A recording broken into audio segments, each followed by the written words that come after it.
Hello and welcome to the next video. I am glad that you are here with me today, and I hope I can show you something that is really useful for you. Now, in a different video, I taught you how to make branch logic or choose your own adventure type Google Forms, and the form I'm going to show you today is very similar. It uses that same concept. How many of you would like to give instant feedback as soon as a question is missed on a quiz or a test or a homework? I know I do. How many of you would like for all of your students to get 100% on everything that they do that's formative?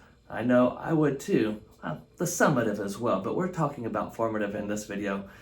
So what I'm going to do is I'm going to show you how to create a Google form that if the answer that the student selects is wrong, will take them to a page where they can have a hint or a tip from you, or you can insert a link to a video or a website where the student can go get more information and then come back and answer that question again.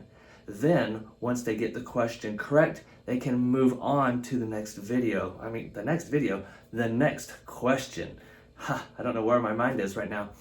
So, let's go over to the computer and I can show you how to set this up.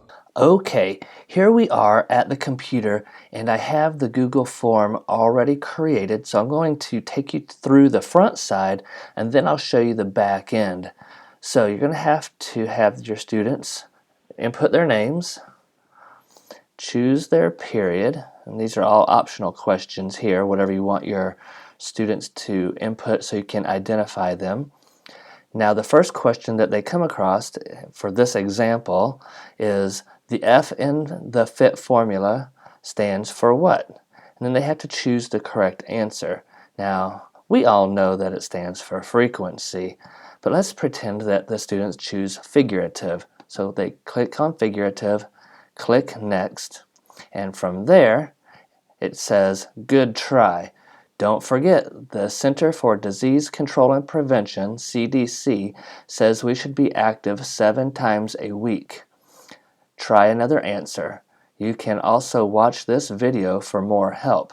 Now if they want to, they can click on this video and it takes them to a different video that I created about the FIT principle. Or if they can get the hint from what I set up here, they can come down here and click on the correct answer, which we already know is frequency. So let's click frequency and click next. And it goes to the next question. It says, congrats, you knew the correct answer.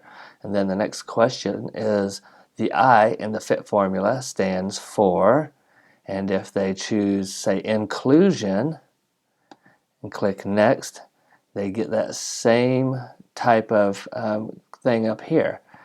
Did you know that you can measure how hard you work by using your heart rate or a rate of perceived exertion scale? Try another answer. You can also watch this video for more help, and it takes them to the same video that I had for the F.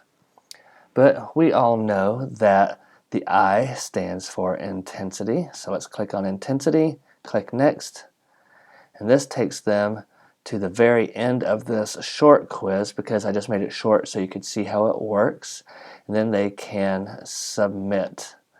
And that is how you get your kids to get 100% on a quiz through a Google form. So now how do we set that up? So here we go. We put in that identifier, those identifier questions like last name, first name, period, school email address. You might have to put in their teacher's name, something like that.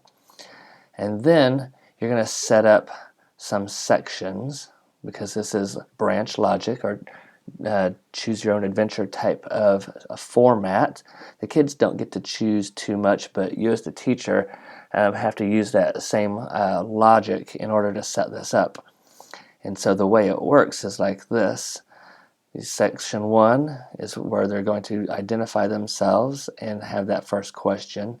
Section 2 is the congrats, you knew the correct answer, and then it gives them the next question. Section 3 is good try, they've missed the question. Section 4, they got it correct. Section 5, Good try. They got that one wrong.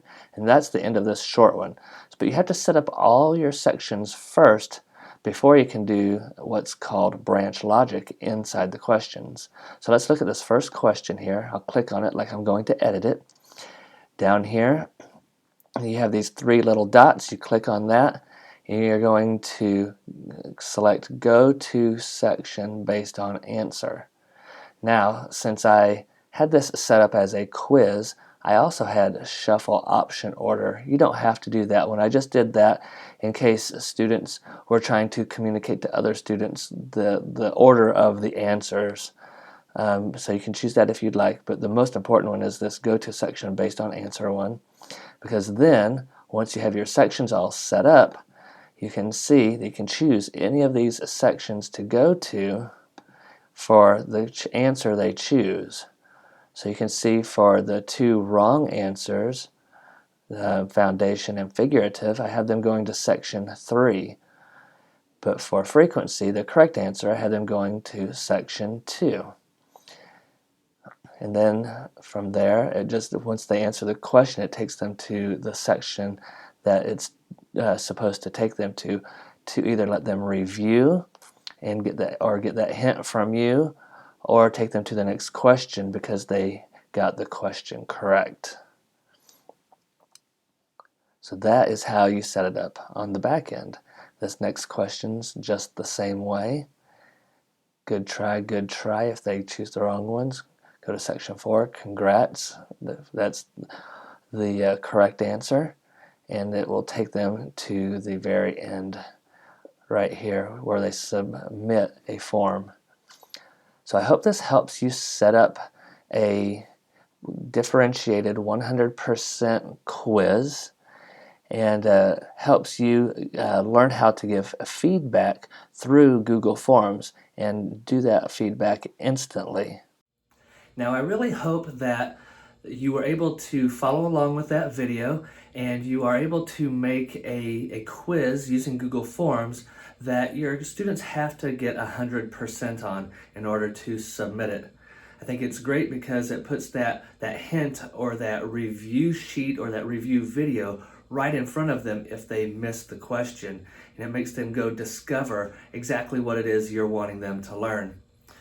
As always, if you liked it, go ahead and give me a thumbs up.